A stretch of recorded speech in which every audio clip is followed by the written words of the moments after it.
La Navidad, antes de ser una fecha, es un misterio del tiempo.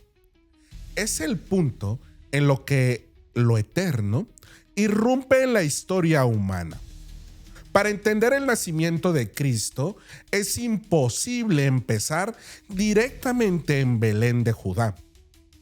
Es necesario recorrer siglos de expectativa, de búsqueda, de promesas y fracturas espirituales que prepararon el corazón de la humanidad para recibir algo que no podía imaginar.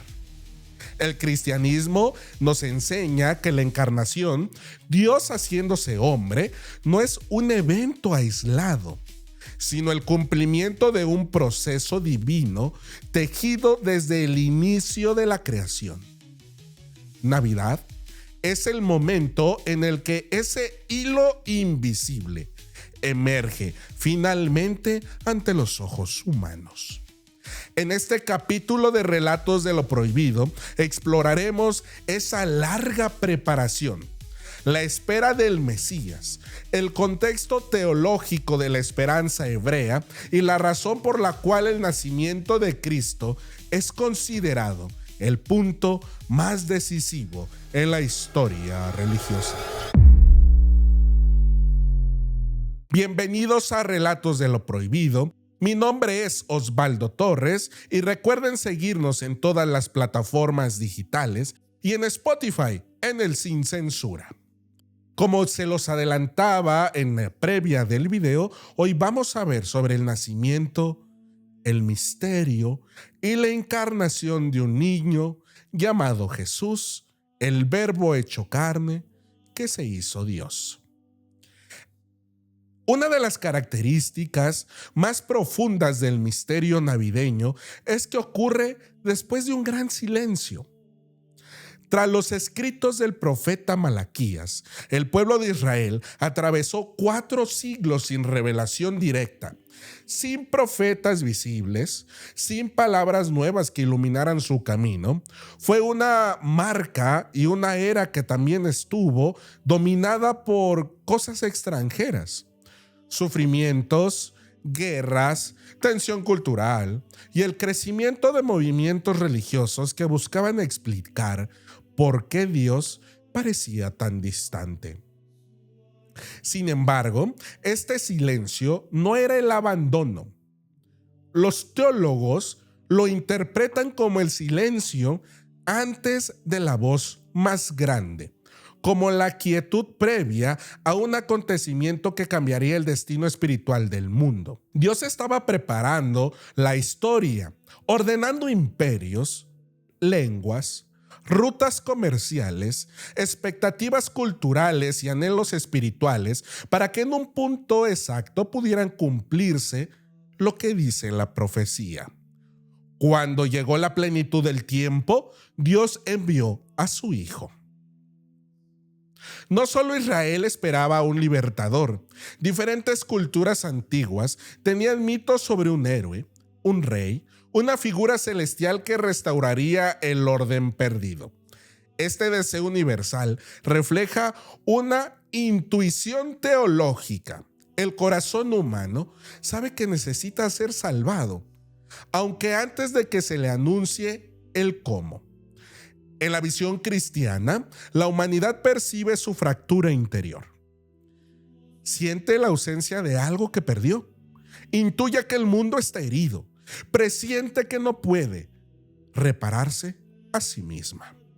Por eso, cuando llega Cristo, la iglesia interpreta su nacimiento no solo como un cumplimiento de profecías judías, sino como la respuesta a una nostalgia espiritual universal. Para la teología cristiana, la encarnación no ocurre al azar. Dios elige el momento y el lugar estratégico. Roma domina el mundo y la paz romana permitió que por primera vez enormes territorios estuvieran conectados mediante caminos seguros, leyes estables y un sistema comunicativo muy común. La lengua griega unifica el pensamiento. El griego, koine, se convierte en el idioma de intercambio intelectual, facilitando lo posterior, expansión ¿Qué sería del Evangelio? Israel mantiene su esperanza mesiánica, a pesar que la dominación romana, el pueblo judío, que no va a renunciar a la esperanza del Mesías. De hecho, esa esperanza se va a intensificar. Nada de esto es casual. El nacimiento de Cristo ocurre cuando la humanidad está comunicada, espiritualmente hambrienta y políticamente oprimida. Condiciones que harían que su mensaje se propagara con rapidez y con mucho poder. Durante siglos, Israel entendió al Mesías como un rey descendiente de David, un libertador político, un restaurador del templo, un líder que derrotaría a los enemigos de todas las naciones. Sin embargo, los profetas también hablaban de otro tipo de Mesías. Un siervo sufriente, como lo describe Isaías, un hombre despreciado, un portador del pecado del pueblo, alguien que no abriría la boca ante sus verdugos. Estas dos imágenes parecerían contradictorias. Nadie imaginó que ambas se cumplirían en una sola persona. Por eso, el misterio de la Navidad comienza con un choque teológico. El Mesías no llega con ejército, sino en un pesebre. No nace en un palacio, sino en la vulnerabilidad absoluta. La encarnación redefine para siempre lo que significa reinar. Según la teología cristiana, Dios se hace hombre por razones que revelan su naturaleza más profunda. Cristo es la imagen visible de Dios invisible. Navidad es la revelación máxima. Dios es cercanía, humildad, amor que desciende. Dios nos salva desde lejos, salva desde adentro. El pecado no se destruye desde el exterior. Requiere una intervención interior. Dios asume la carne humana para restaurarla. Jesús no solo enseña la verdad, Él es la verdad según el Evangelio. Su vida es entera y es una ruta, un ejemplo y un destino. Nada desconcierta más a los teólogos que esto. El creador del universo decide aparecer como un recién nacido. Esta decisión divina enseña que Dios no conquista por fuerza, sino por presencia, que no impone, sino que invita, que el amor verdadero elige la vulnerabilidad, que la grandeza divina se manifiesta en lo más pequeño. En el niño de Belén está concentrada toda la potencia divina, pero velada bajo una fragilidad que transforma silenciosamente el mundo. Antes del cristianismo, lo divino y lo humano se concebía como esferas separadas, casi incompatibles. La Navidad destruye esta frontera. Dios se mezcla con la carne, con la historia y con la humanidad.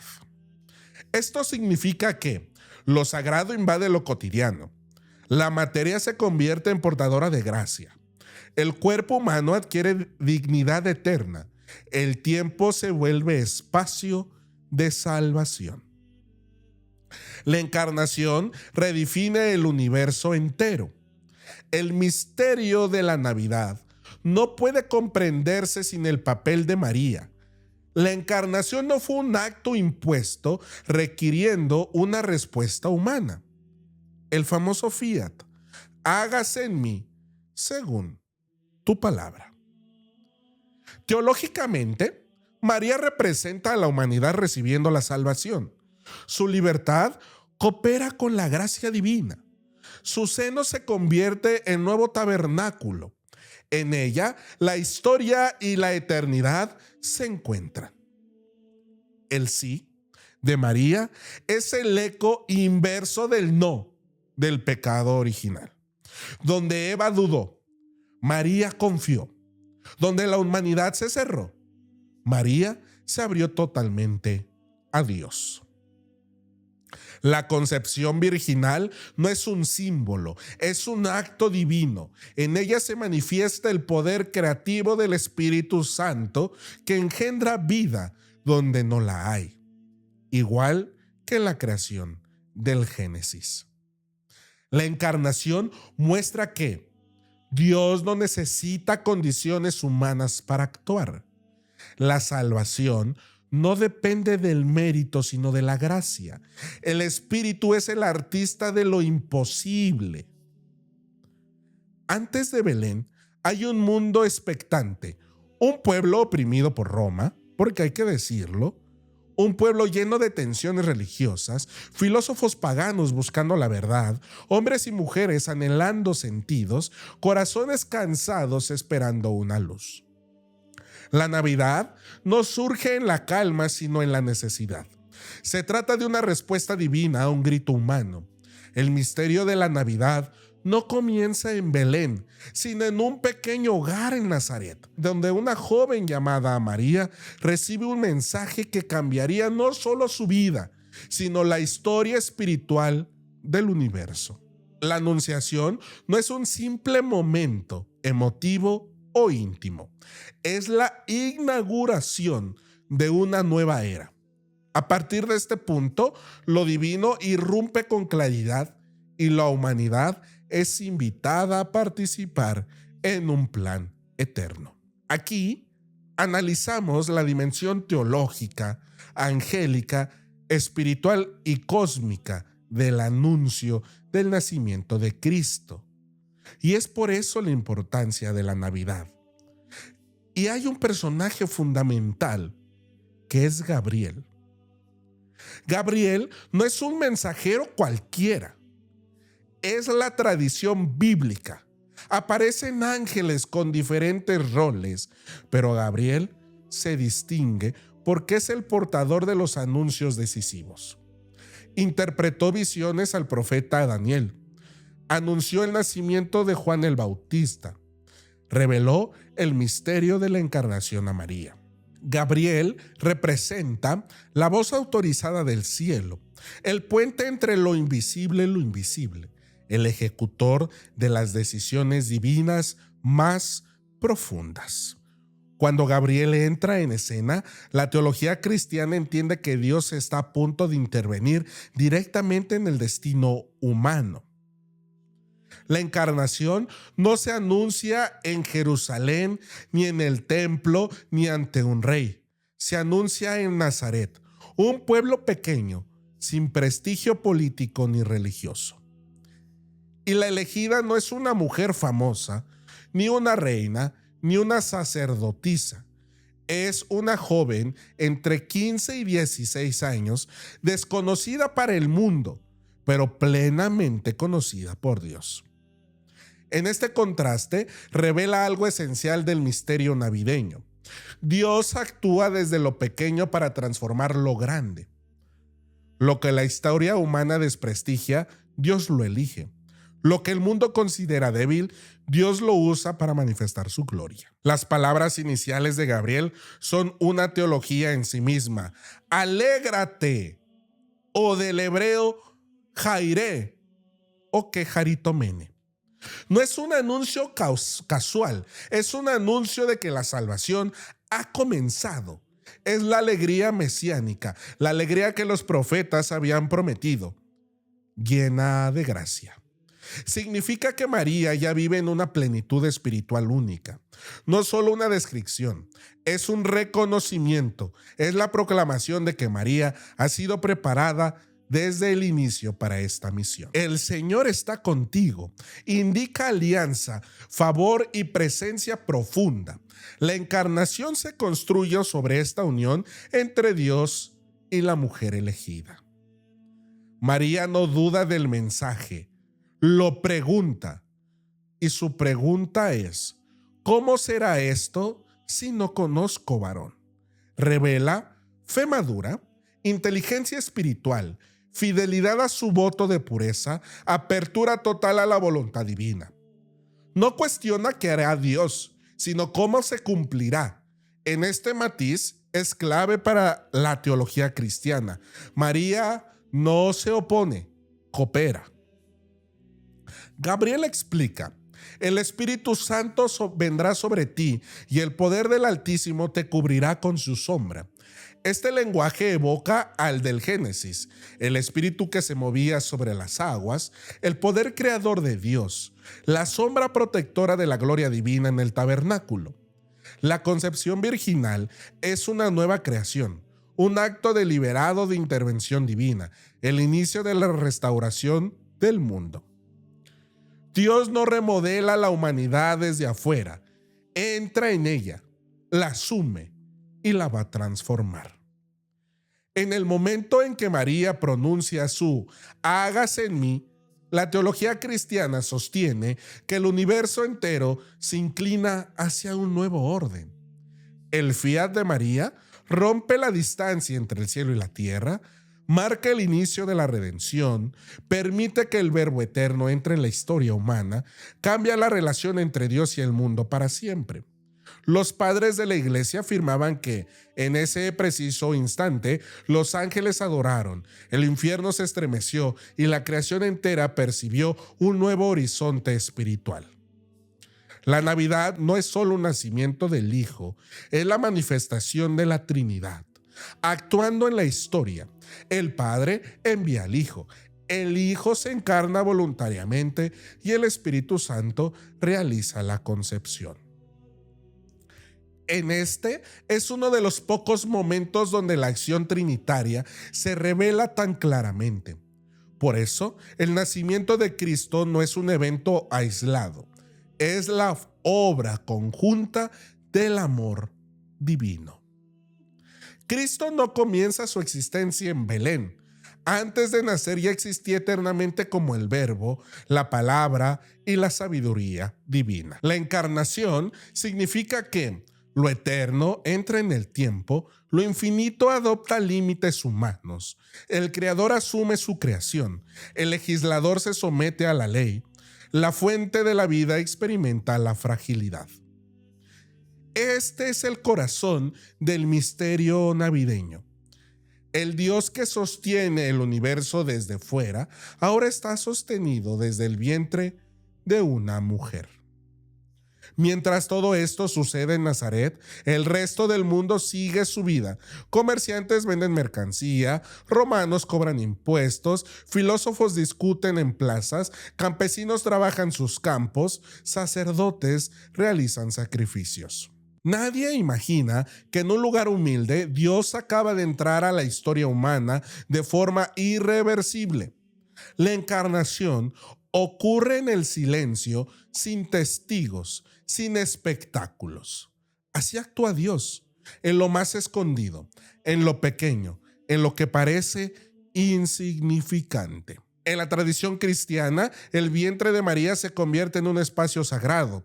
Así como el arca contenía las tablas de la ley, el maná, la vara de Aarón, ahora María contiene al Verbo, la palabra de Dios encarnada, al pan vivo bajado del cielo, al verdadero y eterno sumo sacerdote. Por eso se le llama arca viva.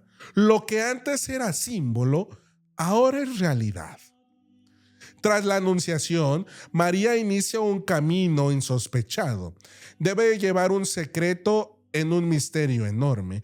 Enfrenta el riesgo de rechazo social, debe explicar lo inexplicable a José y comienza a convertirse en la primera discípula de Cristo.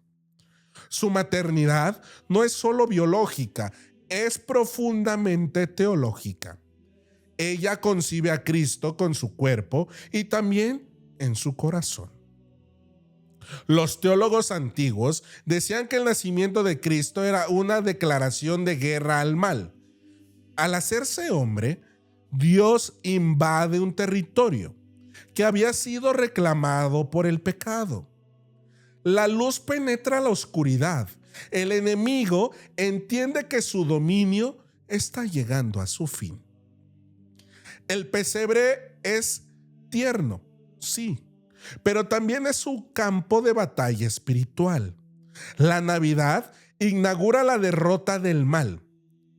Durante 9 meses, Cristo, es decir, el Verbo, permanece en silencio en el vientre de María. El que creó el universo con su palabra, ahora calla. Ese silencio enseña la humildad de Dios, la pedagogía divina, primero la presencia y después la palabra, el orden del plan de salvación. Antes de predicar, Jesús se encarna.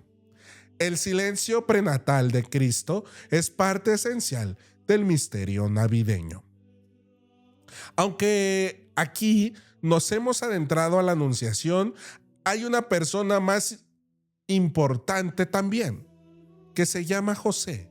María no camina sola, va a caminar junto con José, el hombre justo, y tendrá un papel indispensable: protector de María, guardián del niño, testigo silencioso del plan de Dios, figura paterna en la humanidad de Cristo. Pero José aún no sabe nada. Aquí vamos a ver cómo José se entera y puede hacerse cargo del niño. Los padres de la iglesia, en este sentido, afirmaban que en el vientre de María comenzaba un nuevo mundo. La concepción de Cristo es el inicio de la restauración de Adán, el nacimiento del nuevo hombre, la inauguración de una humanidad capaz de ser divinizada, la promesa de un destino eterno por la carne humana. La Navidad es el Génesis reinterpretado.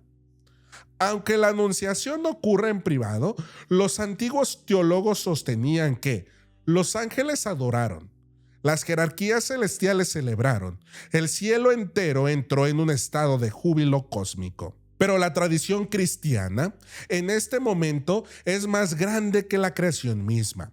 Dios no solo crea al hombre, ahora se convierte en uno de ellos. Los teólogos reconocen que la encarnación es un misterio que nunca se agota. Podemos estudiarlo, meditarlo, adorarlo, pero jamás comprenderlo plenamente. Es un acto de amor tan profundo que incluso los ángeles lo contemplan con asombro. La encarnación no es una idea, es un milagro que sostiene la espiritualidad cristiana. El fiat de María es el más profundo ejemplo de humanidad. No se exalta, no reclama, tampoco pide privilegios, no negocia condiciones, simplemente confía. Navidad nos revela que la grandeza divina se manifiesta en la humanidad humana. Con la Anunciación, la historia espiritual ya ha cambiado. El nacimiento aún no ocurre, pero el mismo misterio está en marcha. El Salvador ya está presente en la humanidad. Nadie lo sabe, pero el universo entero ha sido tocado por la salvación. Dios está en la historia. La salvación está en camino. La Navidad se está generando en lo oculto. El misterio más grande ya late dentro de María. La encarnación ya ha sido comenzada, pero aún permanece en silencio, oculta en el vientre de María. Sin embargo, Dios no permitirá que ese misterio quede totalmente velado. El primer testimonio de Cristo no vendrá de un sabio, ni de un sacerdote, ni de un rey, sino de otro niño que aún no ha nacido: Juan el Bautista. Estamos profundizando en la visita de María a su prima Santa Isabel, en la primera manifestación profética del Mesías, y en el canto del Magnificat, una de las composiciones teológicas más poderosas de toda la Escritura. El Evangelio dice que María se puso en camino con prontitud. Este detalle es teológicamente significativo. María no duda, no se retrae, no se queda encerrada en sí mismo. El misterio de Cristo ya está transformando su corazón, impulsando hacia los demás. La encarnación no es solo un don para que ella lo guarde con soledad. Es una misión que debe compartirse. En este tiempo, el viaje desde Nazaret hasta la región montañosa de Judea tomaba 4 o 5 días a pie. María emprende este trayecto sola, movida por el deseo de servir, la alegría de la revelación recibida, la certeza de que Isabel también participará en el plan de Dios. El amor encarnado ya está actuando. María se vuelve al camino y se vuelve también ella el camino, puente y presencia. María llega a la casa de Isabel cuando ocurre un evento sin precedentes. El niño en el vientre de Isabel, Juan el Bautista, salta al escuchar la voz de María. Este gesto es interpretado teológicamente como la primera proclamación del Mesías, la primera liturgia cristiana, el primer reconocimiento humano de Cristo, el inicio de la misión profética de Juan. Dos mujeres embarazadas se abrazan, pero es un abrazo y en este abrazo también se van a encontrar el Antiguo Testamento representada por el hijo de Isabel, el Nuevo Testamento representada por el hijo de María, la profecía y el cumplimiento, la presencia y la llegada, el anuncio y la presencia. Juan reconoce al Cordero antes de nacer. El precursor inicia su misión desde el seno materno. Isabel, llena del Espíritu Santo, declara: bendita tú entre las mujeres y bendito el fruto de tu vientre. En estas palabras no son un elogio humano, sino una proclamación inspirada por Dios. En esta frase reconoce la grandeza de María, proclama la santidad de Cristo, revela que el Espíritu Santo actúa antes de que la palabra humana, confirma la fe de María. Isabel continúa: ¿quién soy yo para que la madre de mi Señor venga a verme? Aquí aparece una de las primeras proclamaciones teológicas más profundas. Isabel llama a Señor al niño aún no nacido. Reconoce su divinidad, reconoce la maternidad divina de María, profetiza el rol central de ella y que ella tendrá en la historia de la salvación. El Espíritu habla a través de Isabel. La profecía vuelve al mundo después de siglos de silencio. Isabel afirma que ella sintió la presencia del Señor simplemente al escuchar la voz de María. Esto revela algo esencial. María no solo lleva a Cristo en su vientre, lleva en su palabra, en su caminar, en su presencia. Todo aquel que la encuentra de algún modo se encuentra con Dios. En la tradición cristiana, este momento prefigura en la misión evangelizadora. La creyente lleva a Cristo dentro. Cristo se comunica a través de la presencia del creyente. El mundo reconoce a Dios cuando recibe y percibe la alegría, la fe y la humanidad del discípulo. Es posible imaginar que compartieron lectura de las Escrituras, reflexiones sobre las promesas mesiánicas, experiencia en las primeras señales de vida de ambos niños, momentos de silencio contemplativo, risas, lágrimas y asombro. El hogar de Isabel se convierte en la primera iglesia doméstica del cristianismo. Aunque ambas mujeres comparten milagros, sus misiones son diferentes.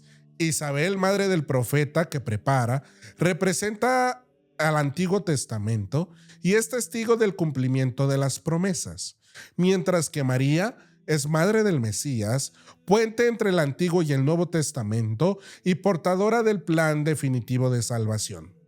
Ambas vocaciones se contemplan y ambas son esenciales, ambas son celebradas por Dios. Tras 3 meses, María regresa a Nazaret, llevando en su interior no solo al Hijo de Dios, sino una comprensión profunda del plan divino. Su corazón ya ha sido preparado para la incertidumbre, el rechazo, la sorpresa, la responsabilidad y la misión. La joven de Nazaret está lista para enfrentar un mundo que aún no sabe que el Salvador está en camino. Mientras María vive la experiencia de la encarnación con plenitud espiritual. Hay otra figura silenciosa que también forma parte indispensable del misterio, y él es José, el hombre que Dios elige para custodiar a su hijo en la tierra. El papel de José no es solo secundario, es un rol profundamente teológico, espiritual y providencial. Sin él, la historia de la Navidad no podría desarrollarse como Dios la diseñó. José es representado como un dikaios, un justo, alguien cuyo corazón está alineado con la voluntad de Dios. Sin embargo, esta justicia será probada. Cuando María regresa de su visita a Isabel, José descubre que está embarazada. Sí, hasta ese momento pareciera cómico, pero José descubre que está embarazada 3 meses después. Su desconcierto es profundo. Él sabe que no es el padre. María no ofrece explicaciones humanas porque el misterio no puede descubrirse con palabras comunes. José queda atrapado entre la ley y el amor. La ley permitiría repudiarla públicamente, pero José no quiere exponerla. Decide entonces repudiarla en secreto. En esta decisión se revela su verdadera justicia. Prefiere cargar él con la vergüenza antes que causarle un daño. José vive una noche oscura del alma. Su mundo se ha sacudido, su proyecto de vida se ha fragmentado y el futuro parece incierto. Sin embargo, José no actúa impulsivamente. Ora, medita y busca la respuesta de Dios. En esta crisis no es un fracaso espiritual, es el espacio donde Dios prepara a José para recibir una revelación mayor. En toda la historia bíblica, quienes son llamados a grandes misiones pasan por momentos similares. Moisés, antes de liberar a Israel, Elías en el desierto, David antes de convertirse en rey. José no será una excepción.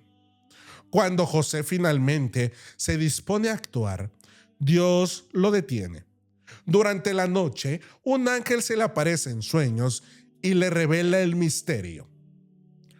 José, hijo de David, no temas por recibir a María como tu esposa, porque has sido engendrado en ella y es obra del Espíritu Santo.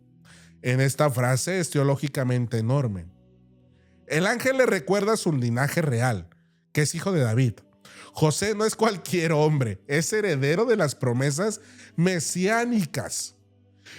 Dios disipa la duda y la angustia. La obediencia solo es posible cuando el miedo ha sido sustituido por la confianza. Aquí se revela el misterio de la encarnación antes de su nacimiento.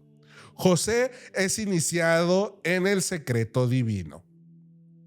Al recibir este mensaje, José debe decidir si se une al plan divino, es decir, recibir a María va a implicar aceptar ser padre legal del Mesías, asumir la responsabilidad de proteger al Hijo de Dios, guardar en silencio los misterios que pocos entenderían, defender a su familia de posibles ataques sociales y legales. José no pronuncia palabras en los evangelios. Su respuesta es pura acción. El evangelio afirma: despertó José del sueño e hizo como el ángel del Señor le había ordenado. Sin preguntar, sin exigir señales, sin condiciones. Esta obediencia reverbera con la fe de Abraham. Confirma su título de justo. Lo establece como custodio del misterio y lo convierte en una de las figuras más importantes de la espiritualidad cristiana. José coopera con la encarnación desde lo cotidiano, desde el trabajo, desde la protección silenciosa. En la tradición humana, la paternidad de José no es ficticia, ni solo legal, es real en autoridad. José es quien protege, guía y sostiene a la Sagrada Familia. También el linaje, porque es Jesús el que recibe el título de hijo de David a través de José. En su formación humana, José enseña a Jesús el trabajo, la disciplina, el amor a la Torá, el respeto por la vida cotidiana y la profundidad del silencio. También es amor paternal. José se entrega por completo al niño, aunque no sea biológicamente suyo. En esto se convierte en modelo de todos los padres adoptivos y de paternidad espiritual. La Biblia no registra una sola palabra de José. Su silencio es teología pura. En ese silencio se manifiesta la escucha perfecta de la voluntad divina, la humildad profunda, la confianza inquebrantable, la renuncia al protagonismo y la contemplación de Cristo en lo cotidiano. José entiende que su misión no es hablar, sino custodiar. Más adelante, cuando Herodes busca al niño, José vuelve a recibir instrucciones en sueños. Levántate, toma al niño y a su madre y huye a Egipto. En este mensaje llega sin aviso, exige una acción inmediata, implica abandonar patria, trabajo y seguridad, coloca a José en el papel de protector contra fuerzas ocultas y políticas. José obedece al instante. La tradición ve un paralelismo profundo entre José del Génesis, que va a Egipto por voluntad divina, salva a su familia y al pueblo, interpreta sueños, y José, esposo de María, va a Egipto por mandato divino, salva a su familia perseguida y recibe revelaciones en sueños. Este vínculo revela cómo Dios reescribe su historia de salvación en patrones simbólicos. Tiempo después, el ángel vuelve a José. Levántate, toma al niño y a su madre y regresa. Cada sueño marca un nuevo capítulo en la historia de la Navidad. La encarnación no es solo un evento espiritual, sino también un movimiento geográfico conducido por José. Aunque no empuña espada, José enfrenta peligro constante, persecución política, injusticias sociales, inseguridades económicas. Su valentía es distinta. Es la valentía de los que actúan sin reconocimiento, sin aplausos, pero con un amor muy feroz. José es el escudo humano del Verbo hecho carne. Jesús aprende el oficio de carpintero de José. Ese detalle tiene una dimensión espiritual profunda. El creador del universo aprende con sus manos humanas. El Hijo Eterno experimenta la paciencia de la madera, el peso de las herramientas, la precisión del trabajo artesanal. Dios se enfrenta en la realidad del trabajo humano y lo dignifica. José es el maestro de Jesús en su humanidad. José protege no solo físicamente, sino también espiritualmente. El ángel le dice: no temas de recibir a María. Con esto queda establecida su misión de ser custodio de la virginidad de María, salvaguardar el misterio de la concepción divina, formar una familia que es el reflejo de la comunión trinitaria. La Navidad no solo anuncia el nacimiento de Cristo, sino la creación de un hogar. José como una obediencia, María como la fe y Jesús como la presencia divina. En este triángulo sagrado representa la unión perfecta entre lo humano y lo divino, la armonía de roles complementarios, la santificación de la vida cotidiana, el amor que se manifiesta en el servicio silencioso. José cumple su misión, sin embargo, protagonizó y no busca protagonizar una vida en un acto de entrega absoluta. Y cuando Cristo inicia su vida pública, José ya no aparece. Su misión ha concluido. La tradición lo considera patrono de la Iglesia Universal, porque así como protegió al niño, ahora ha de proteger la comunidad que nació de él. Su figura enseña que Dios habla también en los sueños. El plan divino requiere valentía diaria y la fe no siempre tiende, pero siempre obedece. El silencio puede ser más profundo que las palabras. La verdad y la verdadera grandeza está en el servir sin ser visto. José es el santo del trabajo cotidiano, de la responsabilidad, de la fidelidad en lo pequeño. Para María, la Navidad es la maternidad divina.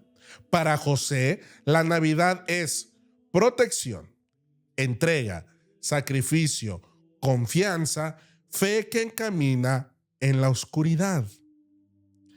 Él es el primer creyente que debe aceptar el misterio sin haberlo visto, sin haber escuchado al ángel directamente como María.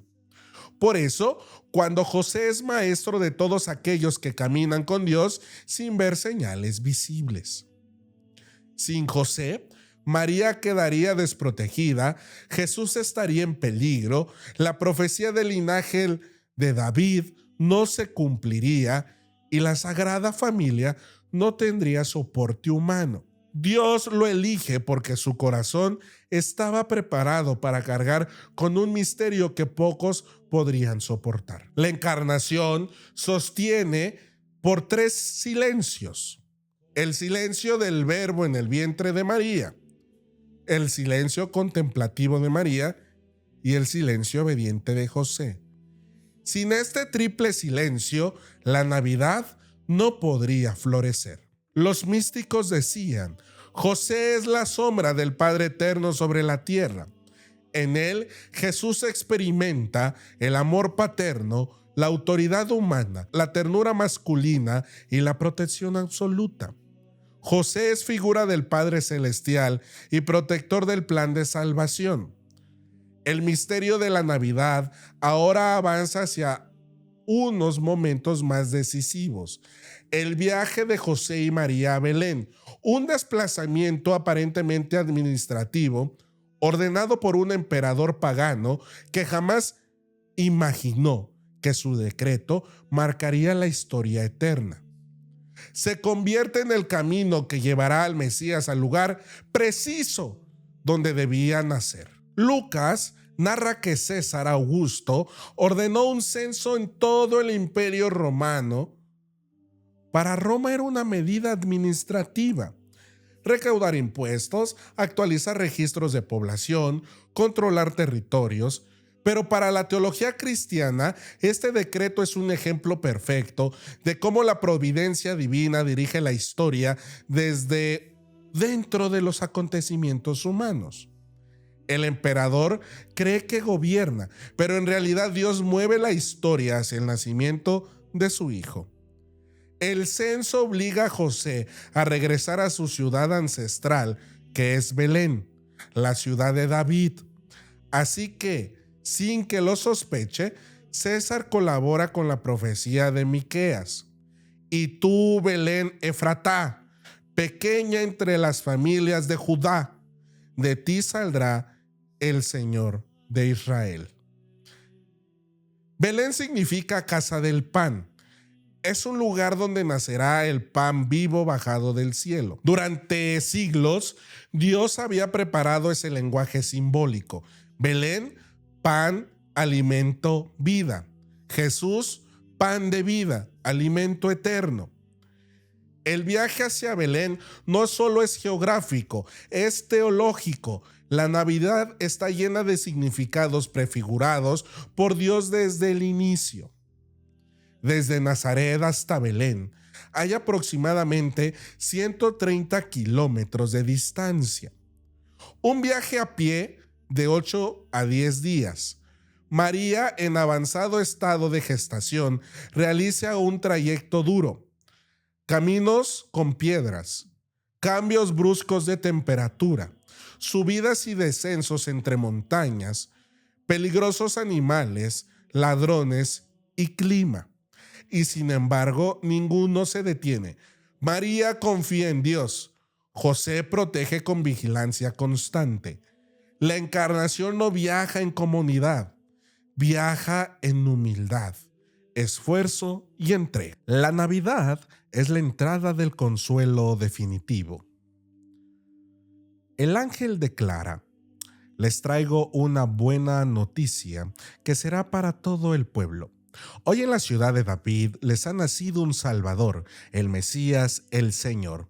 Esta frase trae 3 títulos teológicos inmensos. El número 1 es el Salvador. Jesús viene a rescatar, redimir y liberar. El número 2 es el ungido, que es el esperado por Israel. Y el número 3 es el Señor, título divino que implica autoridad plena en presencia eterna. El primer anuncio del Evangelio se pronuncia a hombres humildes y no en el templo ni ante una asamblea sagrada. El signo que lo va a sorprender es que el ángel da una señal. Encontrarán a un niño envuelto en pañales y acostado en un pesebre. Este signo contradice todas las expectativas religiosas. Se esperaba un rey con poder, se esperaban manifestaciones gloriosas y se esperaba grandeza humana. Pero la señal es un bebé pobre en un pesebre. Así, desde el inicio, Dios enseña que su reino no es como los reinos humanos. Después del anuncio, aparece una multitud de ángeles que proclaman: gloria a Dios en el cielo y en la tierra paz a los hombres de buena voluntad. Este himno angélico es un acto cósmico. El cielo celebra que Dios se ha hecho hombre. Los ángeles, seres espirituales superiores, adoran a un Dios que ahora está en forma de recién nacido. Es la paradoja más grande del cristianismo.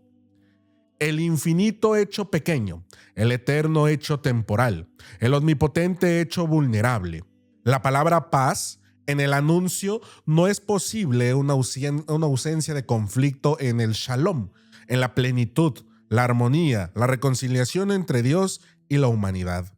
La encarnación inaugura esta paz profunda, paz interior, paz espiritual, paz entre Dios y el hombre, paz que trasciende la violencia humana. La paz de esta Navidad es un regalo y una misión. Sin perder tiempo, los pastores deciden: vayamos a Belén, veamos esto que ha sucedido. No discuten, no dudan, no posponen. La respuesta con fe es inmediata. Mientras el mundo duerme, ellos se convierten en los primeros buscadores del Mesías. Los pastores se adentran en la noche para encontrar al niño. Este trayecto simboliza la búsqueda espiritual del ser humano, el movimiento del corazón hacia Dios, el paso de la oscuridad hacia la luz, o en lo que hemos conocido como el Emaús, el paso del invierno a la primavera. El camino de los pastores es el primer peregrinaje cristiano. Al llegar, encuentran exactamente lo anunciado: María, José y el niño acostados en el pesebre. En este momento es profundamente teológico. El cielo se une con la tierra, los humildes ven lo que los sabios no vieron, la fe conduce a la verdad y la pobreza se transforma en altar. Los pastores se convierten en los primeros humanos en adorar a Cristo. Los pastores no solo miran, se inclinan, adoran y se conmueven. Reconocen a este niño como el Salvador y lo reconocen como lo invisible dentro de lo visible. Su adoración inaugura la espiritualidad cristiana: fe, humildad, gratitud, reconocimiento y una alabanza. Mientras los pastores narran lo sucedido, María escucha. El Evangelio dice: María guardaba todas estas cosas y las meditaba en su corazón. Aquí se revela otra dimensión de la Navidad: la contemplación, la memoria espiritual, el interior del misterio y la sabiduría silenciosa. María es la primera mística cristiana. Todo lo que sucede alrededor del nacimiento se convierte en alimento para su adoración. Después de adorar, los pastores regresan contando todo lo que habían experimentado. Aquí nace la misión, el anuncio, la evangelización espontánea. Pastores pobres se convierten en heraldos del nacimiento de Cristo y son los primeros misioneros. Mientras los ángeles llenan el cielo de gloria y los pastores se llenan de alegría, el resto del mundo continuaba dormido. Aquí aparece la paradoja espiritual. Dios llega, pero muchos no lo ven. La luz brilla para algunos, prefieren la oscuridad. La salvación nace, pero pasa desapercibida. La Navidad es una revelación silenciosa. También la Navidad es el triunfo de la luz que desciende a los corazones simples para transformarlos en testigos de esperanza. La llegada de los magos es uno de los episodios más misteriosos, simbólicos y universales de la Navidad, a diferencia de los pastores, hombres humildes de Israel. Los magos representan a las naciones, a los sabios del mundo antiguo, a los buscadores de la verdad que no pertenecían al pueblo elegido. Con ellos, la Navidad deja de ser un acontecimiento local para transformarse en un evento universal. La palabra magos proviene del término griego magoi, que no significa magos en el sentido moderno, sino astrónomos, sabios del oriente, sacerdotes estudiosos de los cielos, intelectuales expertos en interpretar signos o buscadores de la verdad y del orden divino. Muy probablemente pertenecían a la tradición persa o babilónica, donde existía gran respeto por los signos celestes y las profecías antiguas. Eran hombres cultos, ricos y respetados, y sin embargo estaban dispuestos a emprender un viaje incierto para encontrar al recién nacido, el rey de los judíos. Oriente en la Biblia representa el amanecer, la sabiduría, la búsqueda de lo divino y la esperanza de que surja una luz. Los magos vienen desde Oriente porque representan a todos los que buscan la verdad fuera de Israel. La Navidad con ellos se vuelve un acontecimiento que incluye otras culturas, otras lenguas, otras religiones y otras tradiciones espirituales. Cristo nace para Israel, pero también para todos los pueblos del mundo. La estrella que los guía ha sido interpretada de muchas maneras. Una conjunción planetaria, un cometa, una supernova, un fenómeno extraordinario. Pero desde la perspectiva teológica, la estrella es sobre todo una señal divina, una guía sobrenatural, una manifestación del cielo para los sabios de la tierra.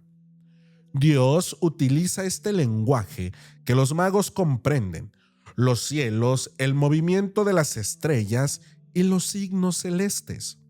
Así como los pastores les habló a través de los ángeles, a los magos les habla a través del cosmos. Ver una estrella no prueba nada, pero estos hombres interpretan la señal y deciden emprender un viaje enorme, cientos o miles de kilómetros, por desiertos, con caravanas lentas, expuestos a bandidos, sin saber exactamente dónde terminarán.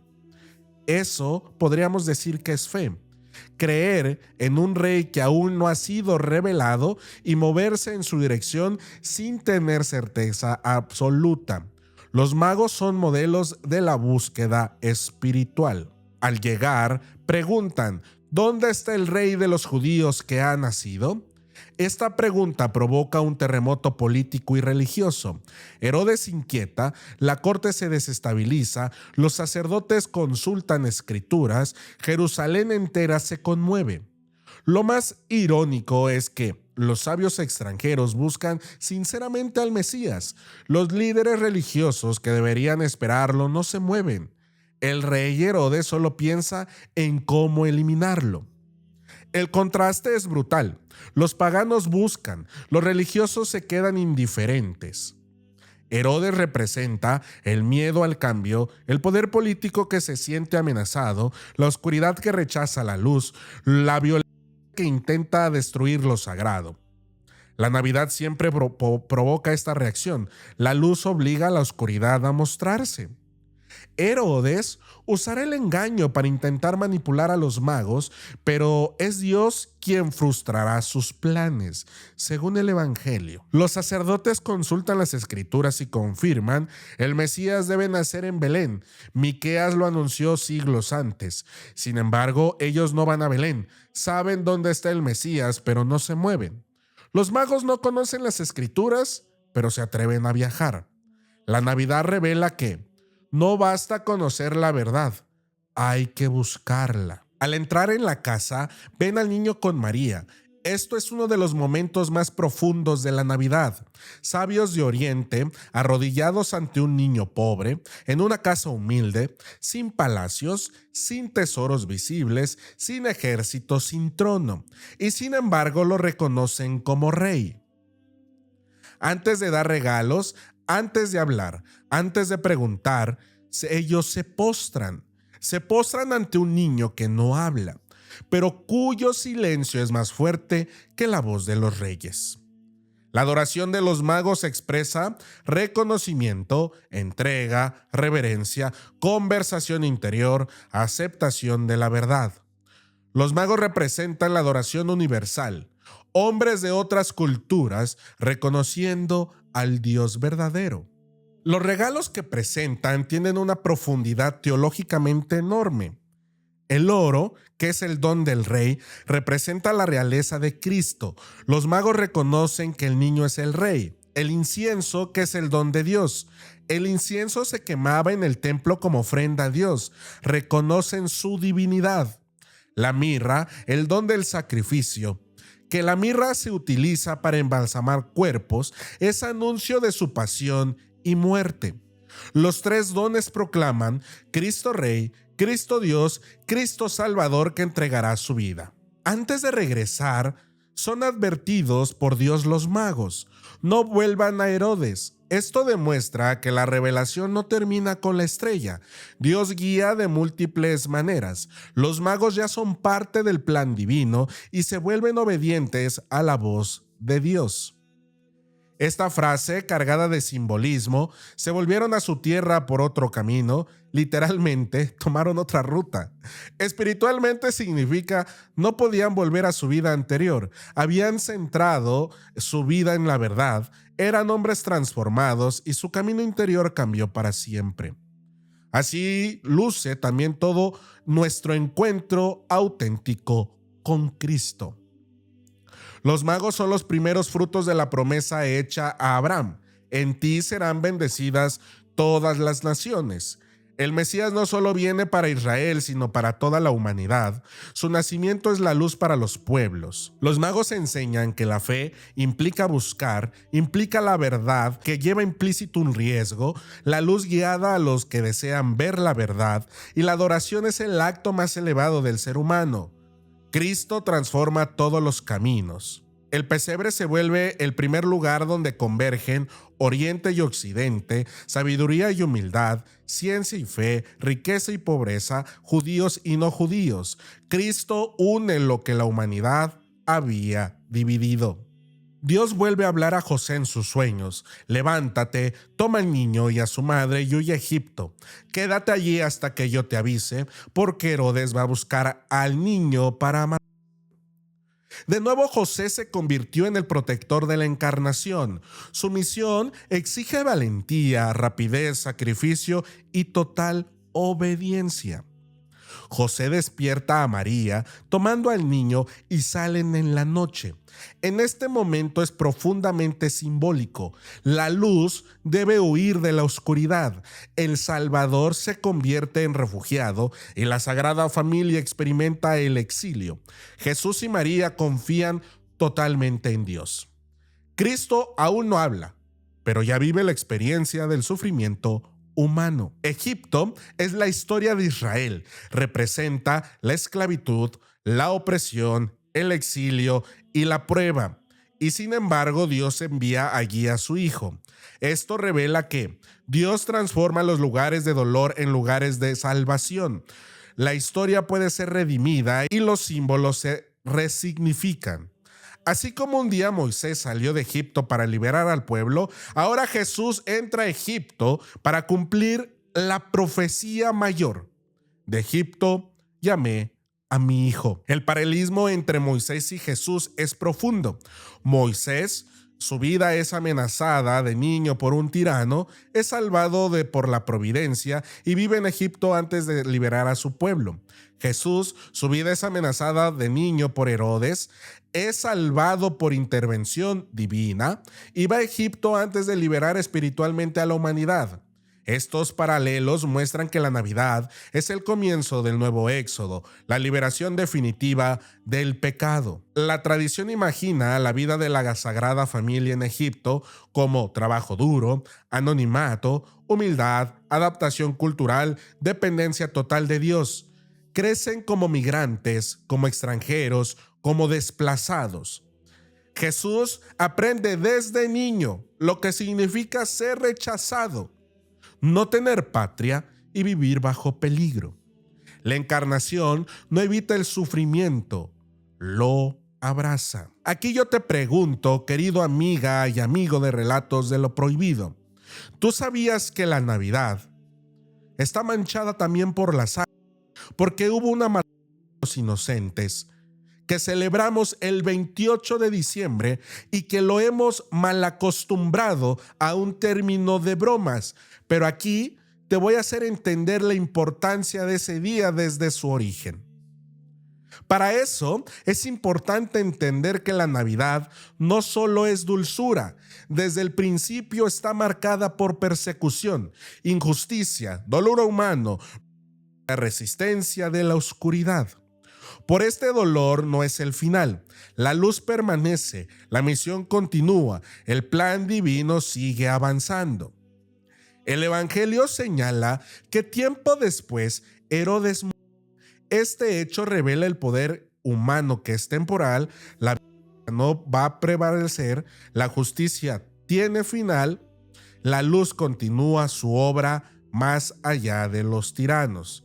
Herodes pasará, pero el nacimiento de Cristo continúa hasta nuestras fechas. El ángel dice: levántate, toma al niño y a su madre y regresa a la tierra de Israel, porque han muerto los que buscaban matar al niño. José una vez más obedece sin dudar. Es el hombre que responde con acción, que escucha la voz de Dios en medio de la incertidumbre. La Sagrada Familia deja Egipto como un nuevo éxodo espiritual, pero al enterarse de que Arquelao, hijo de Herodes, reina en Judea, José teme por la seguridad de Jesús. Entonces recibe otra advertencia divina: no regresar a Judea, sino ir a Galilea, a una aldea llamada Nazaret. Nazaret era una aldea despreciada. De ella se dice: ¿acaso puede salir algo bueno de Nazaret? Pero Dios elige lo despreciado para manifestar su gloria. Jesús crecerá ahí, en humildad, en trabajo, en obediencia, en sencillez. La vida oculta de Jesús es tan sagrada como su vida pública. La infancia de Jesús se desarrolla sin notoriedad, lejos del templo, lejos del palacio, lejos de la élite religiosa. La Navidad, queridos amigos, nos enseña que Dios no impone, Dios crece en lo oculto, Dios prepara su obra silenciosamente, Dios transforma el mundo desde la periferia. El contraste es claro: Dios envía a su Hijo, Herodes envía soldados. La Navidad revela que la historia humana es escenario de una batalla espiritual. Vida contra muerte, amor contra vida, humildad contra soberbia y luz contra oscuridad. Pero la victoria permanece a la luz. Los niños asesinados por Herodes son considerados los primeros mártires por causa de Cristo. Anuncian con sus misión del Salvador y representan la injusticia que Jesús vino a sanar. Ellos, sin saberlo, proclaman el valor eterno de la vida humana. Cristo no viene a evitar toda tragedia, viene a transformar la tragedia desde dentro. La Navidad no propone ausencia de dolor, pero propone presencia de Dios en medio del dolor. Esa es la gran diferencia. José y María enfrentan peligro mortal, exilio, pobreza, miedo, incertidumbre, pero nunca pierden la fe, nunca abandonan su misión, nunca renuncian al plan de Dios. Ellos muestran cómo vivir la Navidad todos los días, que es confianza, obediencia, avance, protección y amor. Jesús crece en Nazaret, protegido por la providencia, rodeado de amor, en un hogar humilde, bajo la guía de José y María y preparado para su misión futura. La luz no viene apagada, el plan divino sigue su camino. La Navidad, que es una victoria silenciosa de la vida sobre la muerte, la matanza inocentes y la huida a Egipto revelan el núcleo de la Navidad. La luz llegó al mundo y las tinieblas no pudieron apagarla. Dios nos salva desde lejos. Grábate eso, por favor. Dios nos salva desde lejos, sino desde la experiencia humana más vulnerable. La Navidad continúa siendo la victoria silenciosa del amor divino sobre la violencia del mundo. Y yo, Osvaldo Torres, quiero desearles a todos ustedes, con aquellos que aman, con aquellos que se reúnen en familia, con aquellos que quieren y más cercano a ustedes, una muy feliz Navidad. Gracias por acompañarme en Relatos de lo Prohibido desde su estreno el 3 de noviembre, día de mi cumpleaños, y que hasta la fecha podemos seguir siendo muchos más con su apoyo. Sin más, yo me despido. Hay relatos que también callan y siempre es un buen momento para un memento mori. Mi nombre es Osvaldo Torres. Feliz Navidad y nos vemos a la siguiente.